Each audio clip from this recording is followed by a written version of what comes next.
Welcome to +1 zoology online class. Higher secondary വിദ്യാഭ്യാസ മേഖലയിൽ COVID-19 സൃഷ്ടിച്ച പ്രതിസന്ധിയെ അതിജീവിക്കുന്നതിന് വേണ്ടിയാണ് ഞാൻ ഈ സുവോളജി ഓൺലൈൻ ക്ലാസ് തയ്യാറാക്കുന്നതും SS ജനറൽ എഡ്യൂക്കേഷൻ എന്ന ഈ ചാനലിലൂടെ പോസ്റ്റ് ചെയ്യുന്നതും. നമ്മൾ പഠിച്ചുകൊണ്ടിരിക്കുന്നത് സ്ട്രക്ചറൽ ഓർഗനൈസേഷൻ ഇൻ അനിമൽസ് എന്ന ചാപ്റ്ററാണ്. ഈ ചാപ്റ്ററിലെ ആദ്യ 2 ഭാഗങ്ങൾ ഇതിനോടകം തന്നെ കഴിഞ്ഞു. ഈ 2 ഭാഗങ്ങളിലുമായിട്ട് അനിമൽ ടിഷ്യൂസിൻ്റെ, അതായത് അനിമൽസിൽ കാണപ്പെടുന്ന വ്യത്യസ്ത ഇനം ടിഷ്യൂസ് ഏതൊക്കെയാണെന്നും അവയെക്കുറിച്ചുള്ള കൂടുതൽ വിവരങ്ങളും നമ്മൾ പഠിച്ചു. ഇന്ന് ഈ 3-ാം ഭാഗത്തിൽ നമ്മൾ പഠിക്കുവാൻ പോകുന്നത് അനിമൽസിൻ്റെ മോർഫോളജിയും അനാട്ടമിയുമാണ്. ഈ ചാപ്റ്ററിൽ എർത്ത്-വേം, കോക്രോച്ച്, ഫ്രോഗ് എന്നീ 3 ഓർഗാനിസംസിൻ്റെ അനാട്ടമിയും മോർഫോളജിയും ഉൾപ്പെടുത്തിയിട്ടുണ്ട്. പക്ഷേ ഈ സിലബസ് വെട്ടിക്കുറച്ചിരിക്കുന്നതിൻ്റെ ഭാഗമായിട്ട് കോക്രോച്ചിൻ്റെ മോർഫോളജിയും അനാട്ടമിയും മാത്രമേ ഞാൻ ഡിസ്കസ് ചെയ്യുന്നുള്ളൂ. ബാക്കിയുള്ളത് നമുക്ക് പിന്നീട് പരിഗണിക്കാം. നമുക്ക് ക്ലാസ്സിലേക്ക് കടക്കാം. Morphology and anatomy. മോർഫോളജി എന്ന് പറഞ്ഞാൽ ഒരു ഓർഗാനിസത്തിൻ്റെ എക്സ്റ്റേണൽ ഫീച്ചേഴ്സിനെ പറ്റി പഠിക്കുന്നതിനെ വിളിക്കുന്ന പേരാണ് മോർഫോളജി. എന്നാൽ അനാട്ടമി എന്ന് പറഞ്ഞാൽ ഇൻറ്റേർണൽ ഓർഗൻസിൻ്റെ ഡീറ്റെയിൽസ് പഠിക്കുന്നതിനെ വിളിക്കുന്ന പേരാണ് അനാട്ടമി. ഇനി കോക്രോച്ചിൻ്റെ ഡീറ്റെയിൽഡ് കാര്യങ്ങളിലേക്ക് കടക്കാം.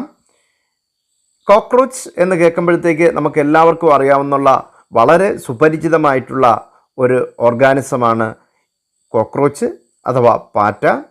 ദീസ് ആർ നൊക്ടേണൽ എന്ന് പറഞ്ഞാൽ രാത്രി കാലങ്ങളിൽ കൂടുതൽ കാണാൻ കഴിയുന്നതും സഞ്ചരിക്കുന്നതുമാണ് ഈ കോക്രോച്ചുകൾ. ഓംനിവോറസ് ആണ്, അതായത് മിശ്രഫുക്കുകളാണ്. അവ കാർണിവോർസോ അല്ലെങ്കിൽ ഹെർബിവോർസോ പ്യുവർലി അങ്ങനെയല്ല. ഇത് രണ്ടും ഇടകലർന്ന് കഴിക്കുന്ന ഓംനിവോർസാണ്. They are brown or black bodied. മിക്കവാറും ബ്രൗൺ കളറിലോ അല്ലെങ്കിൽ റെഡിഷ് ബ്രൗൺ കളറിലോ ഒക്കെ ആയിരിക്കും അതിൻ്റെ നിറം. എന്നാൽ അപൂർവമായിട്ട് മറ്റ് ചില ട്രോപ്പിക്കൽ റീജിയൻസിലെ ബ്രൈറ്റ് കളേർഡായിട്ടുള്ള ബ്രൈറ്റ് യെല്ലോ കളറിലുള്ളതുണ്ട്, റെഡ് കളറിലുണ്ട്, ഗ്രീൻ കളേർഡായിട്ടുള്ള കോക്രോച്ചും ഉണ്ട്. ഇനി കോക്രോച്ചിൻ്റെ സിസ്റ്റമാറ്റിക് പൊസിഷൻ നമുക്കൊന്ന് പരിശോധിച്ച് നോക്കാം. Phylum Arthropoda, class Insecta, genus Periplaneta, species americana. ഇനി കോക്രോച്ചിൻ്റെ മോർഫോളജി. അഡൽട്ട് കോക്രോച്ചിന് ഏകദേശം 34 മുതൽ 53 മില്ലിമീറ്റർ വലിപ്പമുണ്ടാകും നീളം. Body is covered by hard brown chitinous exoskeleton. അതായത് കോക്രോച്ചിൻ്റെ ശരീരം പൊതിഞ്ഞിരിക്കുന്നത് കൈറ്റിൻ കൊണ്ട് നിർമ്മിച്ചിട്ടുള്ള ഒരു ബാഹ്യ അസ്ഥികൂടം കൊണ്ടാണ്. In each segment the exoskeleton has 2 hardened plates. ഓരോ സെഗ്മെൻറ്റിലും ഇതിൻ്റെ എക്സോസ്കെലിട്ടണിൽ 2 ഹാർഡൻഡ് പ്ലേറ്റ്സ് ഉണ്ട്. അതിനെ പൊതുവിൽ അറിയപ്പെടുന്ന പേര് സ്ക്ലീറൈറ്റ്സ് എന്നാണ്. എന്നാൽ അതിൽ മുകൾ ഭാഗത്ത് ഡോർസൽ ഭാഗത്ത് കാണപ്പെടുന്ന ആ പ്ലേറ്റിനെ വിളിക്കുന്ന പേര് ടർഗൈറ്റ് എന്നും, എന്നാൽ അടിഭാഗത്ത് വെൻട്രൽ ഭാഗത്ത് കാണുന്നതിനെ വിളിക്കുന്ന പേര് സ്റ്റെർനൈറ്റ് എന്നും ആണ്. ഈ സ്റ്റെർനൈറ്റിനെയും ടർഗൈറ്റിനെയും പരസ്പരം ബന്ധിപ്പിച്ചുകൊണ്ട് ആർത്രോഡിയൽ മെംബ്രെയിൻ എന്ന് പറയുന്ന ഒരു മെംബ്രെയിൻ ഉണ്ട്. കോക്രോച്ചിൻ്റെ ബോഡിയെ പ്രധാനമായിട്ടും ഹെഡ്, തൊറാക്സ്, അബ്ഡോമൻ എന്നിങ്ങനെ 3 പ്രധാന ഭാഗങ്ങളായിട്ട് തരംതിരിക്കാം. നമുക്ക് കോക്രോച്ചിൻ്റെ തലയെ, അതായത് ഹെഡിനെ പറ്റി ഡീറ്റെയിൽ ആയിട്ട് നോക്കാം. ഹെഡ് ട്രയാങ്കുലർ ആണ്. That is made up of 6 segments. അതുപോലെ തന്നെ കോക്രോച്ചിൻ്റെ ഹെഡ് അതിന് ഏത് ഡയറക്ഷനിലും മൊബിലിറ്റി ഉണ്ട്, ഏത് ഡയറക്ഷനിലും മൂവ് ചെയ്യാൻ കഴിയും. അതിന് കാരണം ആ ഫ്ലെക്സിബിൾ നെക്കാണ്. ഇനി തലയിൽ എ പെയർ ഓഫ് ആൻറ്റിനെ ഉണ്ട്, ഒരു ജോഡി ആൻറ്റിനയുണ്ട്. A pair of compound eye, സംയോജിത നേത്രങ്ങളുണ്ട്. അതുപോലെ തന്നെ biting and chewing type mouth parts ഉണ്ട്. മൗത്ത് പാർട്സ് അവരുടെ ആഹാര രീതി അനുസരിച്ച് വെൽ ഡിസൈൻഡ് ആണ്. മൗത്ത് പാർട്സ് ഏതൊക്കെയാണ് നമുക്കൊന്ന് പരിശോധിച്ച് നോക്കാം. അത് വളരെ പ്രധാനപ്പെട്ട ഭാഗം കൂടിയാണ്. ഇത്തരത്തിലുള്ള ഒരു ഫിഗർ തന്നിട്ട് ലേബൽ ചെയ്യാൻ ഒരുപക്ഷെ ചോദിക്കാം. മൗത്ത് പാർട്സിൽ അപ്പർ ലിപ്പിന് വിളിക്കുന്ന പേര് ലേബ്രം എന്നാണ്. അതിന് താഴെ 2 മാൻഡിബിൾസ് ഉണ്ട്. അതിന് താഴെ 2 മാക്സില്ല ഉണ്ട്. ഇനി ഏറ്റവും താഴെ ഒരു ലോവർ ലിപ്പ് അഥവാ ലേബിയം കാണപ്പെടുന്നു. എന്നാൽ മധ്യഭാഗത്തായി ഹൈപ്പോഫാരിങ്സ് എന്ന് പറയുന്ന ഒരു ഭാഗമുണ്ട്. അതിനെയാണ് ടങ് ഓഫ് ദ കോക്രോച്ച് എന്ന് വിളിക്കുന്നത്. Thorax. Thorax is made up of 3 regions. Thorax has 3 regions: പ്രോതൊറാക്സ്, മീസോതൊറാക്സ്, മെറ്റാതൊറാക്സ്. Head is connected with thorax by a short neck. Each thoracic segment bears a pair of walking lengths. അതായത് 3 thoracic segments ഉണ്ട്: പ്രോതൊറാക്സ്, മീസോതൊറാക്സ്, മെറ്റാതൊറാക്സ്. അതിൽ ഓരോ സെഗ്മെൻറ്റിൽ നിന്നും, ഓരോ thoracic സെഗ്മെൻറ്റിൽ നിന്നും ഒരു ജോഡി walking lengths form ചെയ്യുന്നു. അതുകൂടാതെ കോക്രോച്ചിന് 2 ജോഡി വിങ്സ് ഉണ്ട്: ഫോർ വിങ്സ് 2 എണ്ണം, അതുപോലെ തന്നെ ഹൈൻഡ് വിങ്സും 2 എണ്ണം. ഫോർ വിങ്സിനെ പൊതുവിൽ അറിയപ്പെടുന്ന പേര് ടെക്മിന എന്നാണ്. അത് ഒപ്പേക്ക് ഡാർക്കാണ്, അതായത് ട്രാൻസ്പാരൻ്റ് അല്ലെന്നർത്ഥം. അത് യൂഷ്വലി അത് പറക്കുവാൻ ഉപയോഗിക്കുന്നതല്ല, അത് റെസ്റ്റ് ചെയ്യുന്ന അവസരത്തിൽ കോക്രോച്ചിൻ്റെ ബോഡിയെ കവർ ചെയ്യുന്നതിനാണ് ടെക്മിനയെ ഉപയോഗിക്കുന്നത്. എന്നാൽ ഹൈൻഡ് വിങ്സിനെ അത് ട്രാൻസ്പാരൻ്റ് ആണ്, മെംബ്രേനിയസ് ആണ്, അതാണ് പറക്കുന്നതിന് ഉപയോഗിക്കുന്നത്. കട്ടി കുറവാണതിന്. ഇനി കോക്രോച്ചിൻ്റെ അബ്ഡമനെ പറ്റി പഠിക്കാം. Abdomen is made up of 10 segments. കോക്രോച്ചിൻ്റെ അബ്ഡമനിൽ 10 സെഗ്മെൻറ്റുകൾ കാണും. കൂടാതെ ഫീമെയിലിൽ 7th സെഗ്മെൻ്റ് എന്ന് പറഞ്ഞാൽ ബോട്ട് ഷേപ്പ്ഡ് ആണ്. 7th സെഗ്മെൻറ്റും 8th സെഗ്മെൻറ്റും 9th സെഗ്മെൻറ്റും കൂടി ഫോം ചെയ്ത് ഒരു ബ്രൂഡ് പൗച്ച് അഥവാ ജനൈറ്റൽ പൗച്ച് ഫോം ചെയ്തിട്ടുണ്ട്. അത് റീപ്രൊഡക്ഷന് സഹായിക്കും. ഇനി മെയിൽ കോക്രോച്ചും ഫീമെയിൽ കോക്രോച്ചും തമ്മിലുള്ള യഥാർത്ഥ ഡിഫറൻസ് പരിശോധിക്കാം. മെയിൽ ലാർജർ ഇൻ സൈസാണ്, എന്നാൽ ഫീമെയിൽ സ്മോളർ ആണ്. Wings R extended beyond the tip of abdomen. അതായത് അബ്ഡമൻ്റെ ടിപ്പ് വരെയും ആ വിങ്സ് കൊണ്ട് കവർ ചെയ്തിട്ടുണ്ട് മെയിലിൽ. എന്നാൽ ഫീമെയിലിൽ അങ്ങനെയല്ല. Wings do not extended beyond the tip of abdomen എന്ന് പറഞ്ഞാൽ അബ്ഡമൻ കുറച്ച് വെളിയിൽ നമുക്ക് കാണാം, വിങ്സ് അത്രയും എത്തില്ല. മെയിൽസിനെ സംബന്ധിച്ചിടത്തോളം നാരോ അബ്ഡമനാണ്, എന്നാൽ ഫീമെയിൽ ബ്രോഡ് അബ്ഡമനാണുള്ളത്. ഏനൽ സ്റ്റൈൽ പ്രസൻ്റ് ആണ് മെയിലിൽ. അതായത് കോക്രോച്ചിൻ്റെ ഏറ്റവും ബാക്ക് ഭാഗത്ത് 2 പ്രൊട്രൂഡിങ് ഇരുവശത്തും എല്ലാ കോക്രോച്ചിലും കാണാം. അതിനെ വിളിക്കുന്ന പേര് ഏനൽ സിറൈ എന്നാണ്. ഈ ഏനൽ സിറൈ മെയിലിനുമുണ്ട് ഫീമെയിലിനുമുണ്ട്. എന്നാൽ ഇതിനിടയിൽ കുറച്ചുകൂടെ സ്മോളായിട്ടുള്ള ഒരു ജോഡി സ്ട്രക്ചേഴ്സ് ഉണ്ട്. അതിനെ വിളിക്കുന്ന പേരാണ് ഏനൽ സ്റ്റൈൽസ്. അത് മെയിൽസിന് മാത്രമേ കാണൂ, ഫീമെയിൽസിന് കാണില്ല. ഇനി മെയിലിനെ സംബന്ധിച്ചിടത്തോളം brood pouch is absent, but ഫീമെയിലിൽ ബ്രൂഡ് പൗച്ച് ഉണ്ട്. ഇതാണ് actual difference between male and female. Anatomy of cockroach. Digestive system നമുക്ക് ആദ്യം പഠിക്കാം. കോക്രോച്ചിൻ്റെ ഡൈജസ്റ്റീവ് സിസ്റ്റത്തിൽ 3 ഭാഗങ്ങളാണുള്ളത്: ഫോർഗട്ട്, മിഡ്ഗട്ട്, ഹൈൻഗട്ട്. ഫോർഗട്ടിനെ ലൈൻ ചെയ്തുകൊണ്ട് ക്യൂട്ടിക്കിൾ കാണാം. ഇനി ഫോർഗട്ടിൽ എന്തൊക്കെ ഭാഗങ്ങളുണ്ടെന്ന് നമുക്ക് പരിശോധിച്ച് നോക്കാം. മൗത്ത് ഉണ്ട്, ഫാരിങ്സ് ഉണ്ട്, ഈസോഫാഗസ് ഉണ്ട്, ക്രോപ്പ് ഉണ്ട്. ഈ ക്രോപ്പാണ് ബലൂൺ പോലെ ഇരിക്കുന്ന ഭാഗം. അവിടെയാണ് ആഹാരത്തെ ടെമ്പററി ആയിട്ട് സ്റ്റോർ ചെയ്യുന്നത്. പിന്നീട് ഈ ഈസോഫാഗസ് ഓപ്പൺ ചെയ്യുന്ന ഒരു ചെറിയ കട്ടി കൂടിയ ഭാഗമാണ് ഗിസാഡ്. ഗിസാഡ് വരെയാണ് ഫോർഗട്ടിൻ്റെ ഭാഗങ്ങൾ. ഗിസാഡിൻ്റെ ഉപയോഗം കട്ടി കൂടിയതാണ്.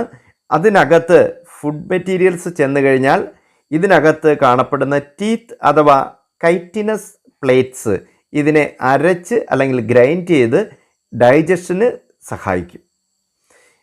ഗിസാഡ് has 6 chitinous plates. It is used for grinding. Hence, it is considered as the teeth of cockroach. ഇനി മിഡ്ഗട്ടിനെ വിളിക്കുന്ന മറ്റൊരു പേര് മീസൻഡ്രോൺ എന്നാണ്.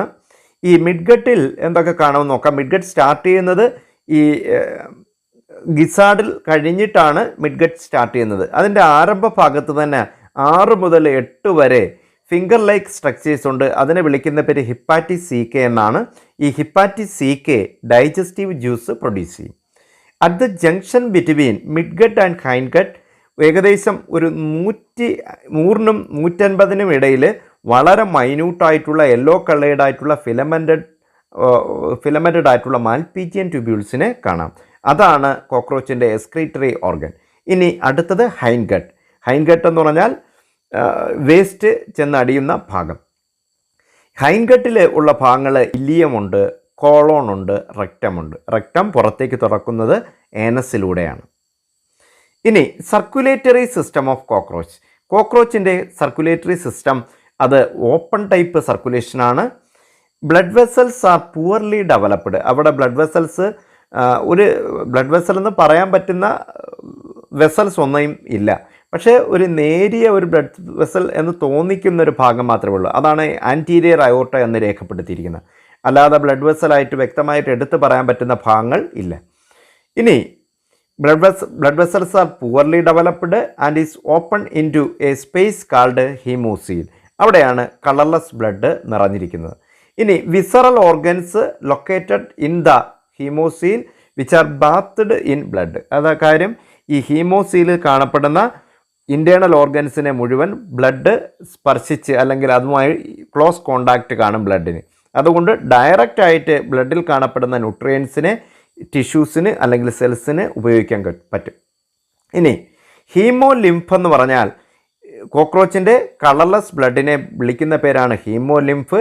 അതിൽ 2 ഘടകങ്ങളുണ്ട്, കളർലെസ് പ്ലാസ്മയും പിന്നെ അവിടെ കാണപ്പെടുന്ന ബ്ലഡ് സെൽസിനെ വിളിക്കുന്ന പേരാണ് ഹീമോസൈറ്റ്സ്. ആ ബ്ലഡ് സെൽസിനകത്തും യാതൊരുവിധ പിഗ്മെൻസും ഇല്ല. ഇനി heart consist of elongated muscular tube lying along the mid dorsal line of the thorax and abdomen. അതായത് ഹാർട്ട് എന്ന് പറഞ്ഞാൽ നമ്മളെപ്പോലെ വെൻട്രൽ ഹാർട്ട് അല്ല, ശരീരത്തിൻ്റെ അടിഭാഗത്തല്ല ഹാർട്ട് കാണപ്പെടുന്നത്. കോക്രോച്ചിൻ്റെ മുതുക് ഭാഗം ഡോഴ്സൽ ഭാഗത്താണ് ഹാർട്ട് കാണപ്പെടുന്നത്. ഹാർട്ടിന് പ്രധാനമായിട്ട് 13 ചേമ്പേഴ്സ് ഉണ്ട്. അതിലൂടെയാണ് ബ്ലഡ് ഇങ്ങനെ പാസ് ചെയ്ത് പോകുന്നത്. ഇനി കോക്രോച്ചിൻ്റെ respiratory system. It consist of network of trachea. ഏകദേശം 10 ജോഡി ട്രക്കിയകൾ കോക്രോച്ചിൻ്റെ ശരീരത്തിലുണ്ട്. ഓരോ ട്രക്കിയയും സ്പൈറക്കിൾ എന്ന് പറയുന്ന സുഷിരത്തിലൂടെ അതിൻ്റെ പുറത്തേക്ക് തുറക്കുന്നുണ്ട്. ട്രക്കിയ അറേഞ്ച് ചെയ്തിരിക്കുന്നത് അബ്ഡമൻ ഭാഗത്ത് ഇരുവശത്തുമായിട്ടാണ് ട്രക്കിയ ഓപ്പൺ ചെയ്യുന്നത്. അവിടെയാണ് സ്പൈറക്കിൾസ് കാണപ്പെടുന്നത്. ഇനി the thin branching tubes carry oxygen in to the air, oxygen from the air to all parts. അതായത് ഈ സ്പൈറക്കിളിലൂടെ എയർ അകത്തേക്ക് കയറുന്നു. അത് ട്രക്കിയ എന്ന് പറയുന്ന ട്യൂബുകളിൽ കൂടി ശരീരത്തിൽ ആകമാനം പോകുന്നു. അവിടെ നിന്നും ഡയറക്റ്റായിട്ട് ഓക്സിജനെ ടിഷ്യൂസിന് അല്ലെങ്കിൽ സെൽസിന് കിട്ടും. ഇവിടെ കോക്രോച്ചിൻ്റെ റെസ്പിറേറ്ററി സിസ്റ്റത്തിന് ഓക്സിജൻ ക്യാരി ചെയ്യുന്നതിന് ബ്ലഡ് സെൽസിൻ്റെ ആവശ്യം വരുന്നില്ല. അതായത് circulatory system has no role in carrying oxygen. ഡയറക്റ്റായിട്ട് ഓക്സിജൻ ഇവർക്ക് ഈ ട്രക്കിയയിലൂടെ ലഭിക്കും. ഇനി മറ്റൊരു പ്രത്യേകത, ഇത് കോക്രോച്ചിന് സാധാരണ ഒരു ഇൻഡയറക്റ്റ് ക്വസ്റ്റ്യൻ ഈ ഭാഗത്തുനിന്ന് ചോദിക്കാറുണ്ട്. കോക്രോച്ചിനെ പിടിച്ച് തല വെള്ളത്തിൽ മുക്കിയാൽ അത് ചത്തുപോകില്ല. കാരണം കോക്രോച്ചിൻ്റെ സ്പൈറക്കിൾസ് അഥവാ ട്രക്കിയകൾ ഓപ്പൺ ചെയ്യുന്ന ഭാഗം കോക്രോച്ചിൻ്റെ ഇരുവശത്തുമാണ്, അല്ലാതെ നോട്ട് ഇൻ ഹെഡ്. നമ്മളെപ്പോലെ മൂക്കിൽ അല്ല അത് തുറക്കുന്നത്. ശരീരത്തിൻ്റെ ഇരുവശത്തും 10 ജോഡി സുഷിരങ്ങളിലായിട്ടാണ് അത് തുറക്കുന്നത്. അതുകൊണ്ട് തല മുക്കിയാൽ ഒരിക്കലും കോക്രോച്ച് ശ്വാസം മുട്ടി മരിക്കില്ല. അടുത്തത് എക്സ്ക്രീറ്ററി സിസ്റ്റം. കോക്രോച്ച് എന്ന് പറഞ്ഞാൽ യൂറിക്കോട്ടീലിക്ക എന്ന് പറഞ്ഞാൽ അതിൻ്റെ അർത്ഥം കോക്രോച്ച് എക്സ്ക്രീറ്ററി മെറ്റീരിയൽ യൂറിക് ആസിഡാണ്. ഇനി എക്സ്ക്രീറ്ററി ഓർഗൻ അറിയപ്പെടുന്ന പേര് പൊതുവിൽ മാൽപീജിയൻ ട്യൂബ്യൂളാണ് പ്രധാനപ്പെട്ട എക്സ്ക്രീറ്ററി ഓർഗൻ. ഇനി each tubule is lined with glandular and ciliated cells. ഈ മാൽപീജിയൻ ട്യൂബ്യൂള് ശരീരത്തിലെ വേസ്റ്റിനെ വലിച്ചെടുത്ത് അത് ഏനസിലൂടെ പുറത്തേക്ക് കളയും. ഹൈൻഗാട്ടിലൂടെ പാസ് ചെയ്ത് ഏനസിലൂടെ പുറത്തേക്ക് കളയും. ഇനി കൂടാതെ കോക്രോച്ചിന് മാൽപീജിയൻ ട്യൂബ്യൂൾസിനെ കൂടാതെ പ്രധാനപ്പെട്ട 3 എക്സ്ക്രീറ്ററി ഓർഗൻ കൂടിയുണ്ട്. Fat body, nephrocytes, uricose glands. ഇത് 3ഉം വളരെ പ്രധാനപ്പെട്ടതാണ്. ഒരു പബ്ലിക് എക്സാമിന് ചോദിച്ചിരുന്നു. In addition to the Malpighian tubules what are the other excretory organs of cockroach? ഏതൊക്കെയാണ്? Fat body, nephrocytes, uricose glands, etcetera അല്ല, ഈ 3 അടുത്തത് നെർവസ് സിസ്റ്റം. കോക്രോച്ചിൻ്റെ നെർവസ് സിസ്റ്റത്തെ സംബന്ധിച്ചിടത്തോളം അത്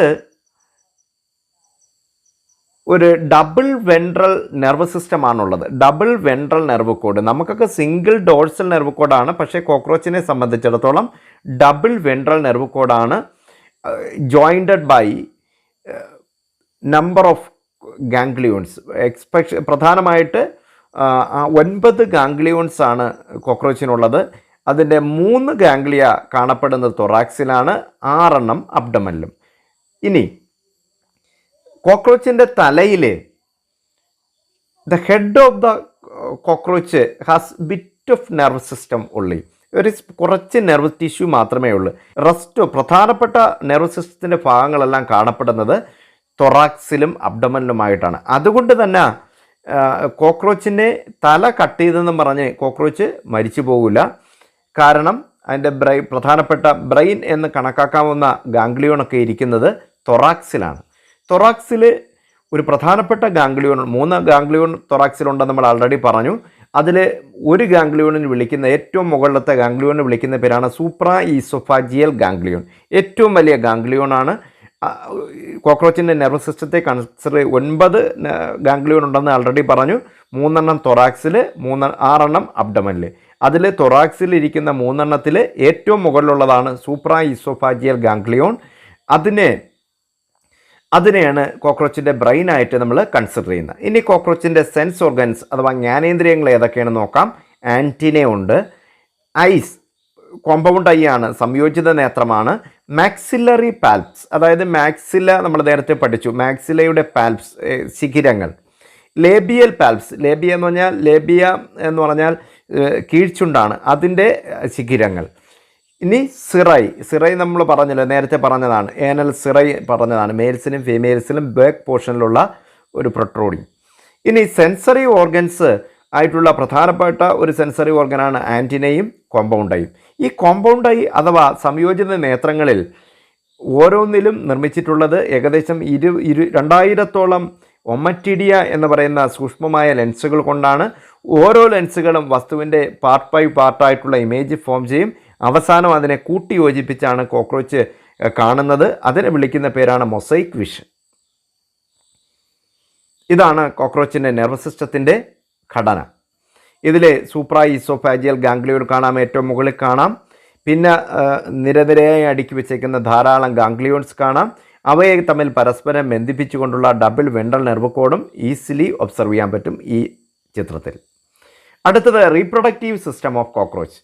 കോക്രോച്ച് ഡൈഷ്യസ് എന്ന് പറഞ്ഞാൽ മെയിലും ഫീമെയിലും സെപ്പറേറ്റ് ആണ്. മെയിൽ റീപ്രൊഡക്റ്റീവ് സിസ്റ്റമാണ് നമ്മൾ പഠിക്കുവാൻ പോകുന്നത്. Male reproductive system consist of എന്തൊക്കെയുണ്ടെന്ന് നോക്കാം.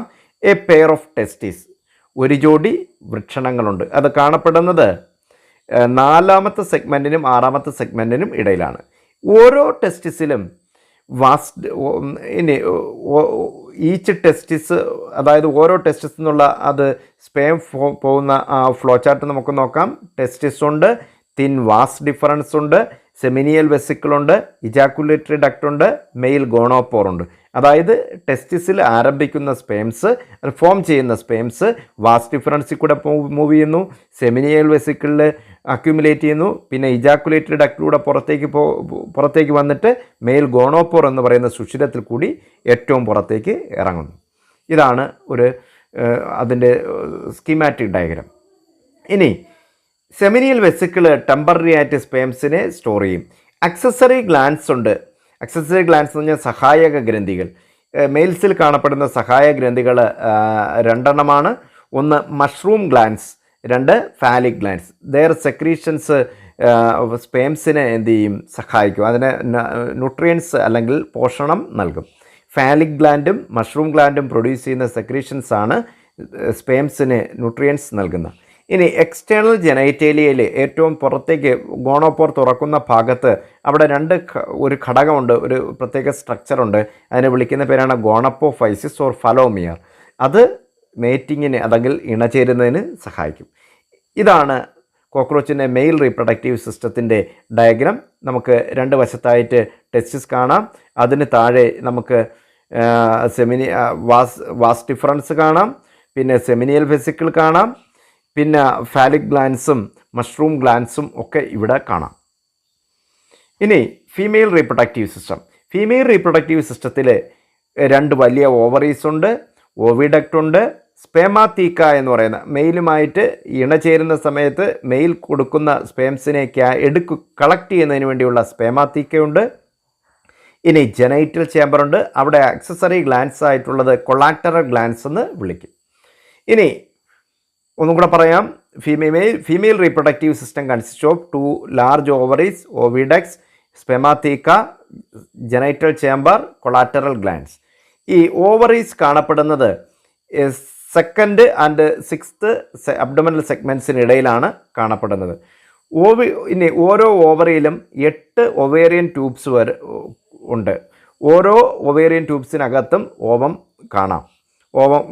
ധാരാളം അഥവാ ഓവങ്ങൾ കാണാം.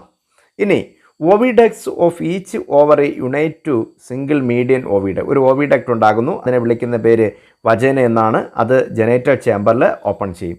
ഇനി ആ ഭാഗത്ത് തന്നെ ഒരു ജോഡി സ്പേമാതീക്കയുണ്ട്, അതാണ് സ്പേംസിനെ കളക്ട് ചെയ്യുന്നത് മേറ്റിംഗ് അവസരത്തിൽ. ഇനി സ്പേംസ് ട്രാൻസ്ഫേർഡ് ത്രൂ സ്പെമാറ്റോഫോർ ആൻഡ് സ്പെമാറ്റോസ്പോർ എന്ന് പറഞ്ഞാൽ ഒന്നിലധികം സ്പേംസിനെ ഒട്ടിപ്പിടിച്ചിരിക്കുന്ന സ്റ്റേജിനെയാണ് എന്ത് വിളിക്കുന്ന പേര് സ്പെമാറ്റോസ്പോർ എന്ന് പറയുന്ന. ഇങ്ങനെ ഫെർട്ടിലൈസ്ഡ് എഗ്സ് ഊത്തീക്ക എന്ന് പറയുന്ന ഒരു ഘടന ഫോം ചെയ്യും. ഊത്തീക്ക എന്ന് പറഞ്ഞാൽ ഒരു പെലറ്റ് പോലെ ഇരിക്കും. അതാണ് നമ്മൾ പാറ്റയുടെ മുട്ടയായിട്ട് കൺസിഡർ ചെയ്യുന്നത്. യഥാർത്ഥത്തിൽ പാറ്റയുടെ മുട്ടയല്ല, പാറ്റയുടെ മുട്ടകൾ പൊതിഞ്ഞുള്ള ഒരു കവറിങ് ആണ് യഥാർത്ഥത്തിൽ ഊത്തീക്ക അഥവാ പെല്ലറ്റായിട്ട് നമുക്ക് എവിടെയെങ്കിലുമൊക്കെ വീണ് കിടക്കുന്നത് കാണുന്നത്.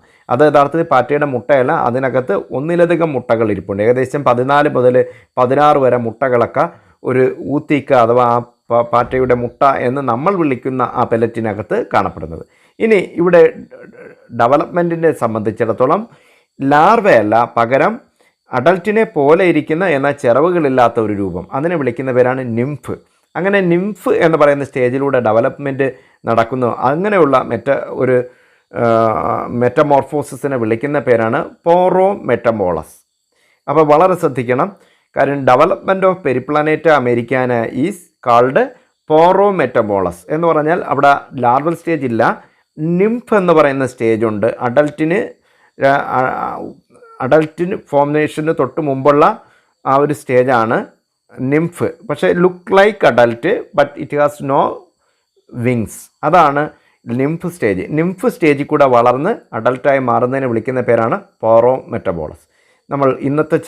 ഇന്ന് നമ്മൾ സ്ട്രക്ചറൽ ഓർഗനൈസേഷൻ എന്ന് പറയുന്ന ചാപ്റ്റർ കംപ്ലീറ്റ് ചെയ്തിരിക്കുകയാണ്. എന്തെങ്കിലും സംശയമുള്ളവർ ഇത് കേട്ടിട്ട് മനസ്സിലായില്ലെങ്കിൽ കോൺടാക്റ്റ് ചെയ്യുക. Okay, thank you.